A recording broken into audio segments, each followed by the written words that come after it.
Hey guys, I'm Alex Dante with EMP and I'm hanging out with JJ from Deez Nuts. How you doing, man? I'm doing fantastically well. Thank you for having me. So, how long has you been in Europe for this tour? We've been out for, I think we're at about 9 days now, give or take, but we're roughly at the halfway point of the tour. We've got half more to go with this package, and then we take a couple of days off and then do a bunch of dates in Eastern Europe, Spain, Portugal, and a few other places that we don't get to hit so often. So, you guys are Australian, or you are? There's 2 members from Australia and 2 members from New York. We often get classified as an Australian band because originally it was an all-Australian lineup back in the day. Mm-hmm. But for well over 7-8 years now, I think it's been 1 American member and then 2 American members, and so yeah, now we're kind of just a worldwide band. Okay, that's cool. So how is it? How is it touring in here in Europe, for example, compared to, let's say, Australia then? For us, it's the best. We obviously it's always great to go anywhere outside of your country and have any kind of successes and have a following, but I think because we've always been pretty dedicated to our fans out here and made sure we could come back as much as possible, the shows for us have just grown and gotten better over the years, and we're starting to become an older band now, so we've got real diehard fans, but also some still younger, newer fans, so it keeps growing. But Europe for us is great. Australia is great too, but Europe and the UK is particularly good for us. Do you notice that difference in the fan base, or are the fans older here, or the shows you can tell the difference? It's the turnouts are bigger, the responses are a little wilder, and it's just different everywhere you go in the world. For example, you might go to you might play a show in Germany one night and it might be the same amount of people as Belgium the next night, but one crowd's wilder than the other, and it doesn't mean they're having a better or worse time. It's just the response. You know what I mean? There's cultural differences. Yeah. So you used to be in Prom Queen, yeah. I would say. How was the process going from a drummer to the front man in a band? It's cool. You don't have to carry it, and you just get to run around and sing and get drunk. It's great. Yeah. So the stereotype is a bit true that you're never gonna see a vocalist carrying equipment. Not when you've been the drummer for as long as I was, no. No, that's kind of the biggest thing to say. I try and help out where I can, but it's it's definitely I don't know, when you've lugged around drums and set them up and broken them down for that long, you kind of once you can just pick up a microphone and hold it and then drop it at the end of the show and kind of go elsewhere, you try and take that option where you can. Yeah, definitely. So which one would you say is the most challenging? I mean, the front man has to carry the crowd, but honestly, they're equally difficult, because I only realized this recently because we did a small reunion not long ago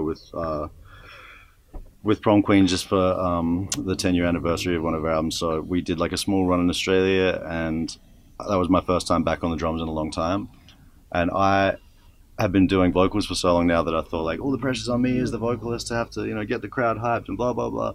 But then once I was back on drums, I realized very quickly that there's a lot of pressure on the drummer, because if you mess up, everybody knows. It shuts the whole show down. If I mess up on vocals, I can just stop for a minute and the show continues, or I can give the mic to the crowd, and there's easy ways to cover that. If I mess up, if I miss a part on drums, there's no, it's all over. So it's there's a lot more pressure, I think, as a drummer sometimes. Yeah, I bet. So last year you guys released Binge and Purgatory. Mm-hmm. What would you say the album is about, and how's the writing process for Deez Nuts? The writing process for that particular album, we used the same formula that we did for the previous album, as far as we spent a month in New York writing, and then we spent a month in Boston, outside of Boston in Cape Cod recording.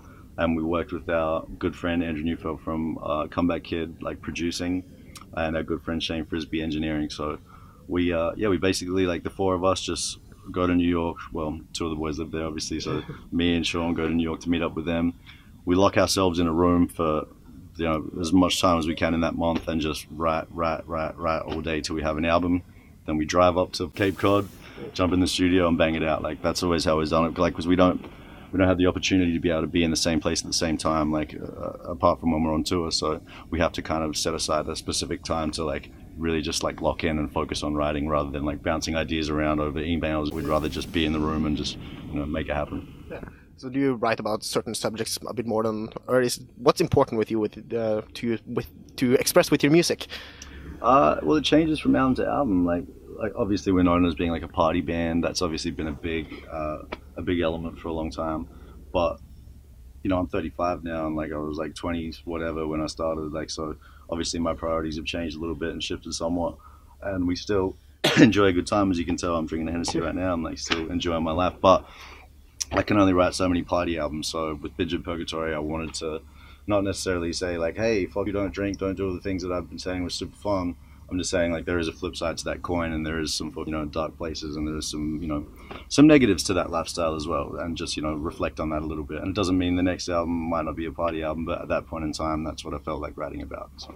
Yeah, and that's brilliant. So what's your plans for the future? Where are you going after Europe or? We have a very, very busy year. We finish up this run, as I said, and then do the other the spring European tour. Then we have like a month off.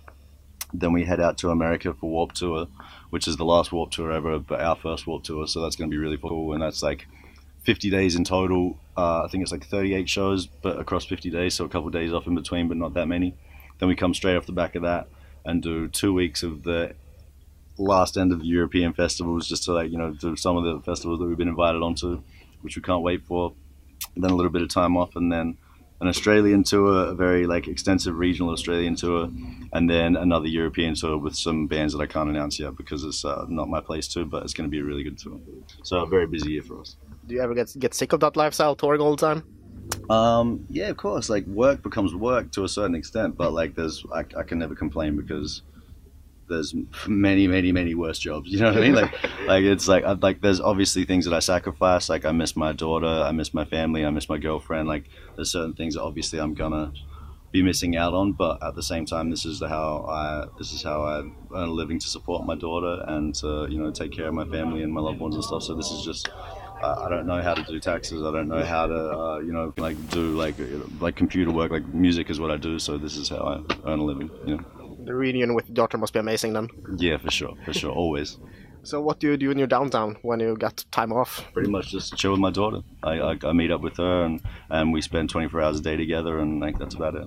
Yeah, I have a very juxtaposed lifestyle. I go from a very excessive, music and rock and roll and, staying up and drinking and whatever, because that's just, part of what this is. But then, literally the day I get back with my daughter, it's, My Little Pony and, cooking pancakes and, whatever for 24 hours a day. So it's, very different lifestyles. Yeah, I bet. Which bands do you love touring with? Like, who's your close friends in the scene? Well, Trash Talk, who we're out with right now, BWP also. We've got a lot of really good friends in the music industry that we love, like Terror, Hatebreed, like pretty much all of the bands, like Madball, everyone that we grew up, we're just blessed to be in a position where all the bands we grew up listening to and loving are now bands that we go out on tour with, you know what I mean? So it's we've pretty much Architects, fucking goes on and on and on, so many bands that we are blessed to be on tour with quite frequently are our best friends in the world. So it's there's a lot of them. So is it ever surreal going from listening to the bands growing up and then suddenly playing just before they go on stage? Or? Oh, it's insane, man. I remember the first time I got an email from Jamie Jasser being hey, I want you to do this tour, and it was from Freddie Madball, but I was I don't even know how to respond to this because this is someone that I've grown up listening to.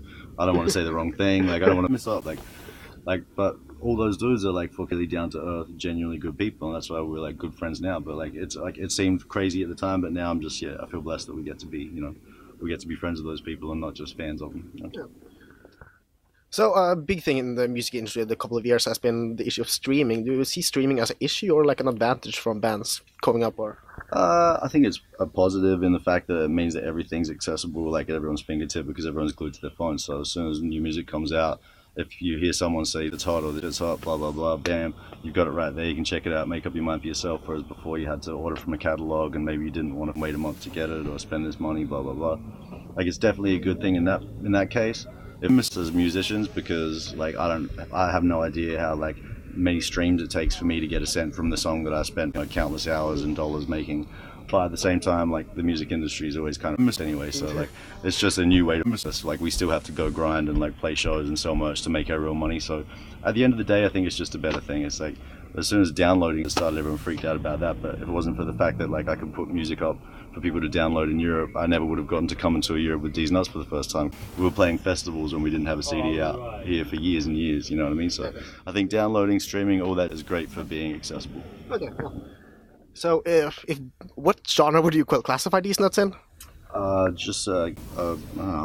hardcore band, but we also don't really sound like anybody else. Like we definitely have a lot of influence from a lot of bands that you could like list off many, but I don't know. I think we have a very distinct sound because no matter like what influence we take from other bands, we kind of mesh it in a way that sounds specifically like us. But I don't know. At the end of the day, we're hardcore kids that grew up listening to hardcore music, and we have a hardcore ethos, and we're a hardcore band. So if you weren't a hardcore band, what music do you think you would play? I would love to play in a band like Kings of Leon. So like classic rock sound? Yeah, I love that. Like that, if I was playing drums again, that's what I would want to do. I hate playing blast beats and doing crazy. That's just trash. I'd like rather just groove and like do some fun rock. Like that's the kind of stuff I would do if I wasn't doing this. Or be like an amazing R&B singer, but I just don't have the pipes for that. So. Well, I would love listening to an R&B album with you. Well, I'll try my best. I'll be awaiting eagerly. Do you have any last words? For anyone who bothers to check this out, I appreciate it so much. If you've checked us out before and you come back again, much love. If you're seeing this and you've never checked us out, please give us a little moment of your time. And if you don't like it, you never have to listen to us again. And you never know, you might love it, and then I'll catch you here next time. Thank you. Okay, thank you. Well, Binge and Purgatory is out in our store. Be sure to pick it up. I'm Alex Dante. This has been JJ. And see you guys next time. Thank you very much for having me.